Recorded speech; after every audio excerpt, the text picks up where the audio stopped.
Hello everyone, मैं सृष्टि हूँ और हम पढ़ रहे हैं farming based livelihood system. BSc agriculture first year का सब्जेक्ट है और आज का हमारा टॉपिक है livestock based farming system. ठीक है, इससे पहले हमने crop and cropping based farming system पढ़ा था। अब ये दूसरे तरह का फार्मिंग सिस्टम है, तो आइए इसे हम डिटेल में पढ़ते हैं। ठीक है, ये बहुत इंपॉर्टेंट है और क्वेश्चंस भी इसमें आते ही हैं। ठीक है, चलिए फर्स्ट है इसके बारे में introduction. Livestock based farming system integrate animals with or without crops to provide food, income and employment. ठीक है, क्या होता है लाइवस्टॉक फार्मिंग सिस्टम कि ये इंटीग्रेट करता है एनिमल्स। ये मेन है क्योंकि ये लाइवस्टॉक बेस्ड फार्मिंग सिस्टम है। ठीक है, तो animals with or without crops हो भी सकता है या नहीं भी हो सकता है, पर livestock is a must in this farming system. ठीक है, टू प्रोवाइड किस लिए? Food, income and employment. Okay, तो ये इसका मीनिंग है। Livestock based farming system integrate animal with or without crops to provide food, income and employment. Okay, तो चलिए इसका एक प्रॉपर डेफिनेशन भी हम देखेंगे। Yes, definition: a system of farming where animals are the primary or a major component of the farm, either alone or integrated with crops. Okay, to generate food, income and other products for the household. ठीक है, तो इस definition को आप याद कर लीजिए। कई बार livestock based farming system का डेफिनेशन ही आ जाता है 2 मार्क में, तो इस डेफिनेशन को आप याद करिए। आपको कंप्लीट ये डेफिनेशन देना होगा। ठीक है, इसके हम पार्ट्स कर लेते हैं ताकि आपको याद हो जाए। A system of farming where animals are the primary or a major component of the farm. कौन प्राइमरी है? जैसे क्रॉपिंग सिस्टम में crop are the primary component थे, उसी तरह लाइव स्टॉक फार्मिंग सिस्टम में animals are the primary or major component of the crop. ये है इसका फर्स्ट पार्ट। ठीक है, अब second part, either alone or integrated with crops. ठीक है, या तो ये अलोन ही रियरिंग करेंगे लाइव स्टॉक की, या इनको इंटीग्रेट किया जाएगा किनके साथ? क्रॉप्स के साथ। तो ये हो गया सेकंड पॉइंट। ठीक है, सेकंड पार्ट। फिर to generate food, income and other products for the household। ठीक है, इसका क्यों किया जाता है इसको?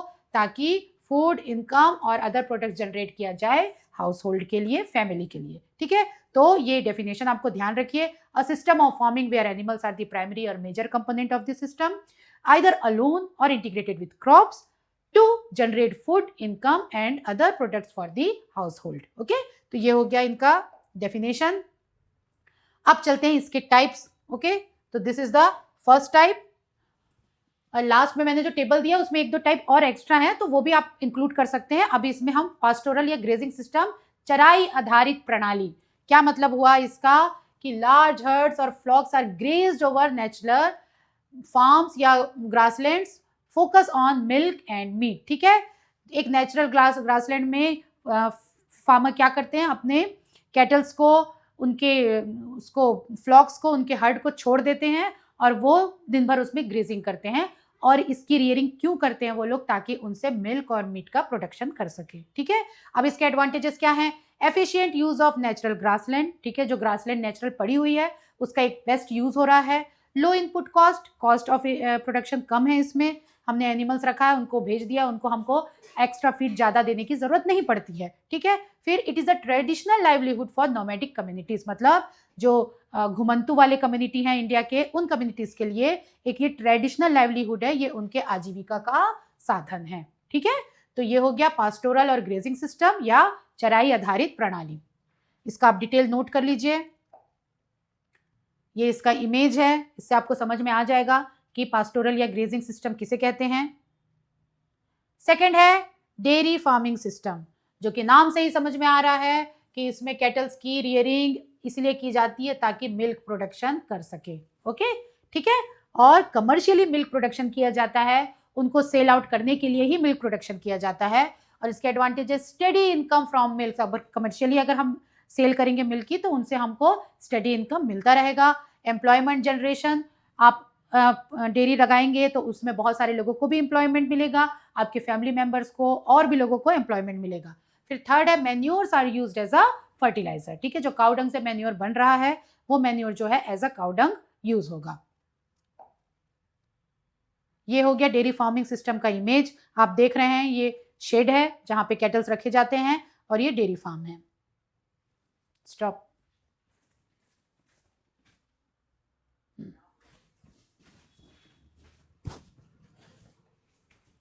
चलिए अब हम चलते हैं थर्ड टाइप, जो कि है पिगरी या सुअर पालन। Raising pigs for pork production, जो कि पिग का मीट होता है, and breeding and can be integrated with fish ponds also. ठीक है, अब इसके एडवांटेजेस क्या है? High feed conversion efficiency.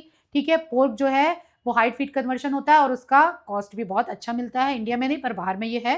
Quick returns मिलते हैं और जो इनके बाय प्रोडक्ट्स हैं उनको as a integrated system use किया जा सकता है। ओके, तो ये हो गया पिगरी, ये आप देख रहे हैं पिगरी का। अब फोर्थ है गोट और शिप फार्मिंग। ठीक है, फोर्थ पॉइंट है, सॉरी,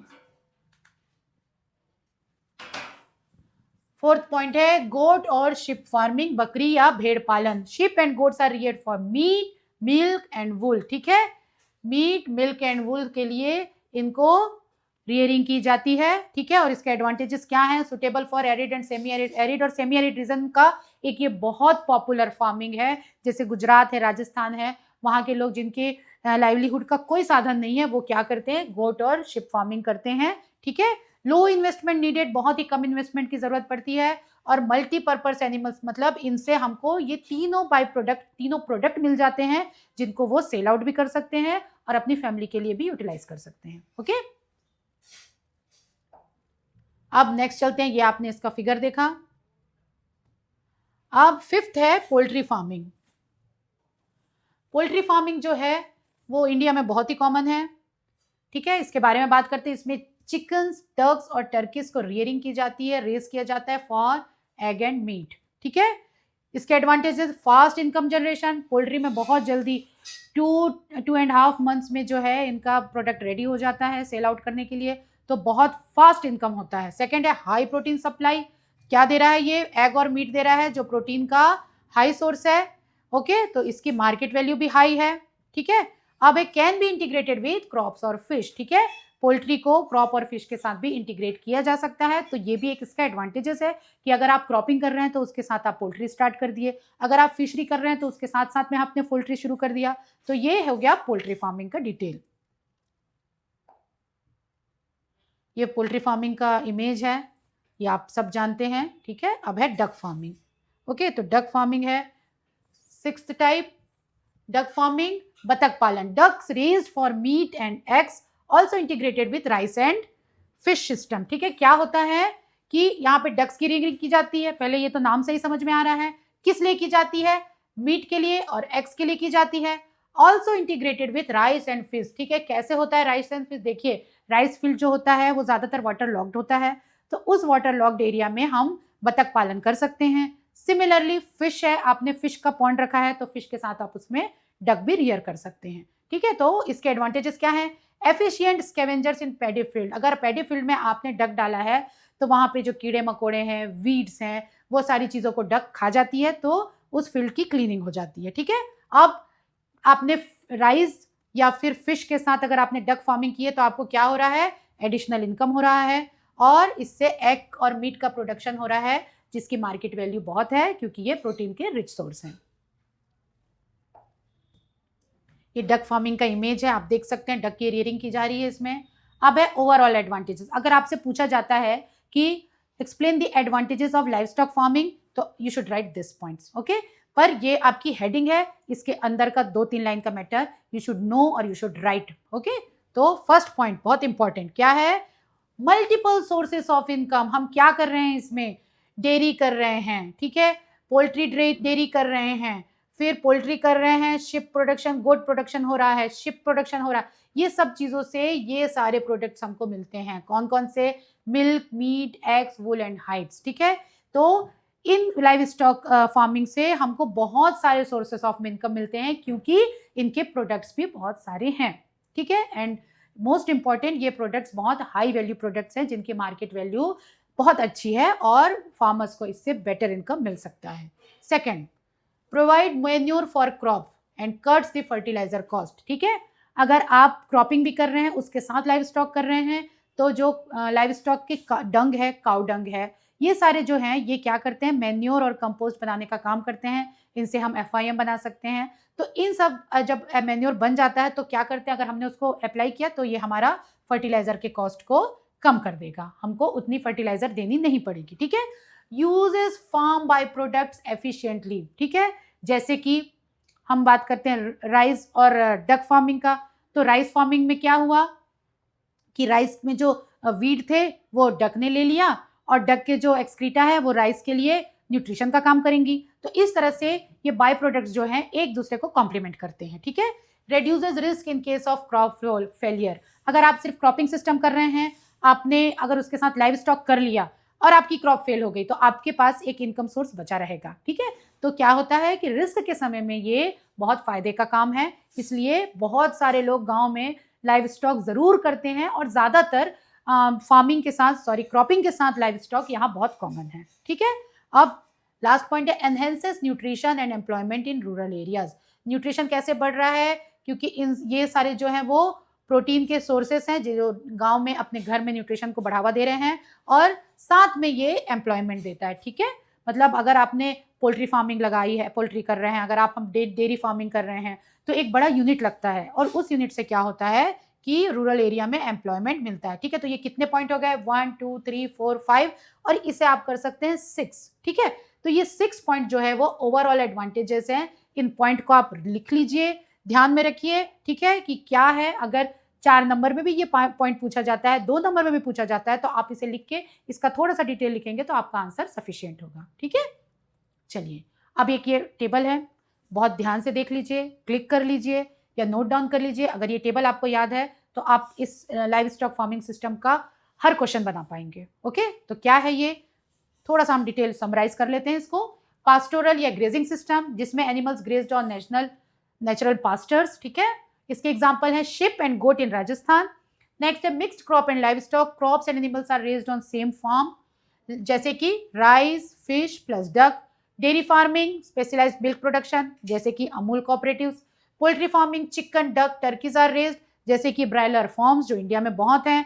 स्मॉल रिमिनेंट्स, इसका हम बोल सकते हैं शिप एंड गोट फार्मिंग, जो कि है गोट्स फार्म्स इन तमिलनाडु, ठीक है। पिगरी है, pigs raised for pork, North Eastern India में।